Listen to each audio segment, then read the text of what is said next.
وسلم وبارك على هذا النبي الكريم سيدنا محمد وعلى آله وأصحابه وأنصاره إلى يوم الدين. سبحانك لا علم لنا إلا ما علمتنا إنك أنت العليم الحكيم. رب اشرح لي صدري ويسر لي أمري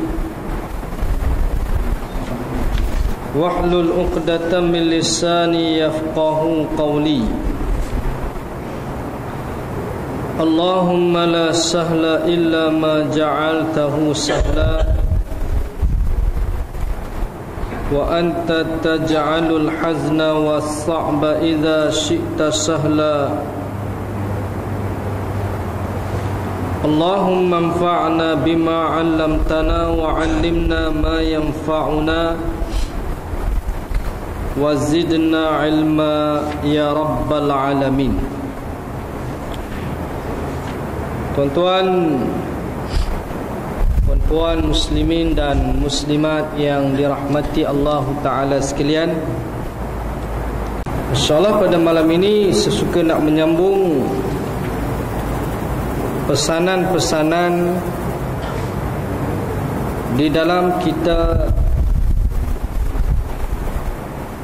menunggu kedatangan hari kiamat,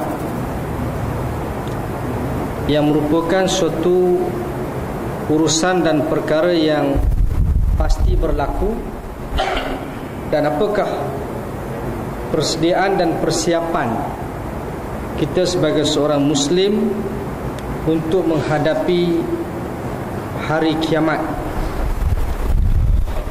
Kita telah pun menyebut beberapa persiapan dan kewajipan. Yang pertamanya ilmu pengetahuan, yang kedua bertaubat, yang ketiga berbuat zuhud di dunia, dan yang keempat berbekallah untuk kehidupan akhirat. Adapun yang kelima, selalu berdakwah kepada agama Allah. Maknanya kita hendaklah menunaikan kewajipan sebagai pendakwah, menyampaikan dakwah, menyampaikan Islam, sama ada kepada keluarga kita ataupun sanak saudara, sahabat handai dan sekalian manusia lah. Kerana berdakwah merupakan suatu tuntutan. Firman Allah Subhanahu wa taala, wal takum minkum ummatun yad'una ilal khair wa ya'muruna bil ma'ruf wa yanhauna 'anil munkar wa ulaika humul muflihun. Hendaklah ada di kalangan kamu suatu golongan, kumpulan umat yang menyeru kepada kebaikan, yakni yang berdakwah, dan menyuruh kepada yang ma'ruf dan mencegah daripada yang mungkar, dan mereka itulah orang-orang yang beruntung. Jadi dakwah merupakan tugas nabi-nabi dan rasul-rasul alaihi wassalatu wassalam. Dan walaupun dakwah ni adalah suatu perkara yang ada ulama menyatakan ianya fardu ain, dan ada juga ulama menyatakan dia fardu kifayah. Ada khilaf di sini. Khilaf di kalangan ulama, adakah berdakwah itu fardu ain ataupun fardu kifayah. Tetapi majoriti di kalangan ulama menyatakan ianya fardu ain. Bila fardu ain, setiap individu wajib menyampaikannya, paling tidak pun kepada ahli keluarganya lah, yakni menyampaikan Islam. Berdakwah sama sekali bukan hanya bererti menyampaikan sebuah ceramah atau pidato ataupun khutbah sahaja, tetapi ia juga bermaksud mengajak tetangga kita supaya iltizam kepada ajaran agama dan mengajak mereka untuk mendirikan salat atau menyuruh sanak saudara untuk taat dan beribadat.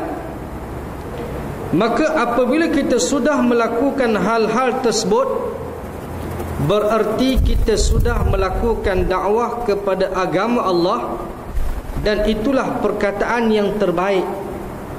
Sedangkan kita akan mendapatkan pahala sebesar pahala orang yang mengikuti ajaran kita tersebut. Maknanya dakwah ni luas. Dia bukan hanya berceramah, memberikan pidato, kuliah, tazkirah dan khutbah dalam konteks begini, kan?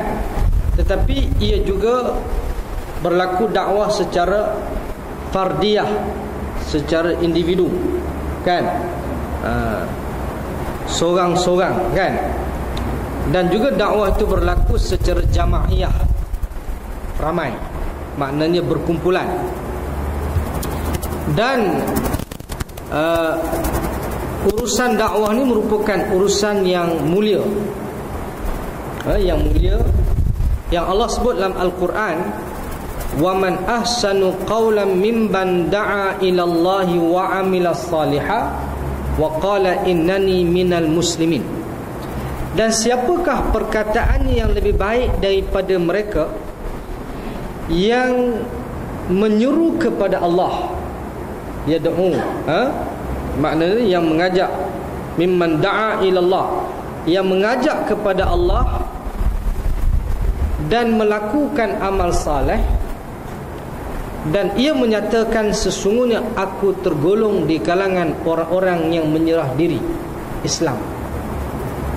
Bila sebut waman ahsanu, dan siapakah perkataan yang lebih baik, maknanya tidak ada perkataan yang lebih baik daripada mereka yang mengajak kepada Allah.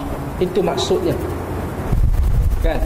Bila sebut macam ini dipanggil istifham inkari. Dalam ilmu bahasa Arab dia dipanggil istifham inkari, bermaksud suatu tanda tanya yang sudah ada jawapannya di situ.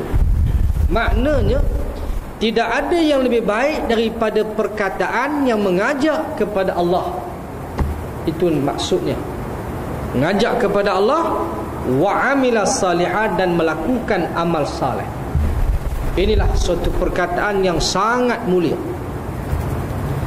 Macamlah juga Allah sebut dalam ayat, sebagai contoh dia punya uslub bahasa dia tu, macam Allah sebut waman ahsanu minallahi hukma liqaumi yuqinun.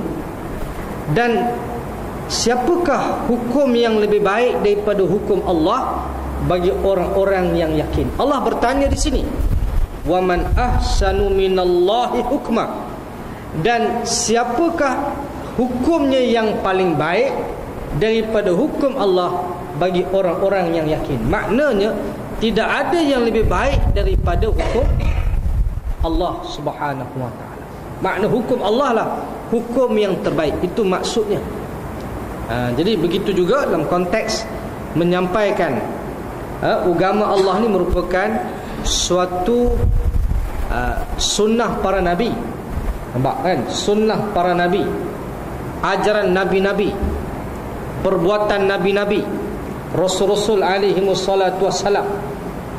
Jadi bila kita buat amalan ini, makna kita diangkat di sisi Allah Subhanahu wa ta'ala. Bahkan bila kita mengajak orang melakukan kebaikan, kita dapat pahala. Kemudian orang yang kita ajak tu, kalau dia buat pula apa yang kita ajak, dia dapat pahala. Kita pun dapat dengan sebab dia buat amalan yang kita ajak, kan? Man dalla ala khairin kafa'ilih. Barang siapa yang mengajak kepada kebaikan, seperti pelakunya. Itu dia punya kelebihan berdakwah ni, kan? Dakwah ni. Dan di sana dakwah itu dia berbagai-bagai lah.